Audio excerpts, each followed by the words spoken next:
Berita selanjutnya datang dari nelayan yang tenggelam di perairan Lampung Timur. Polair Labuan Maringgai lakukan pencarian. Seorang nelayan dikabarkan tenggelam di perairan Lampung Timur, Desa Karyatani, Kecamatan Labuan Maringgai.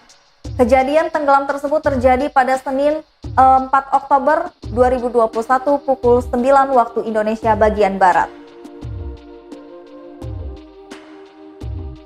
Hal tersebut dibenarkan oleh Kasat Polair Labuan Maringgai, Ibtu Wardani, saat dikonfirmasi pada Selasa 5 Oktober 2021. Korban tenggelam di perairan laut Lampung Timur, Desa Karyatani, Kecamatan Labuan Maringgai.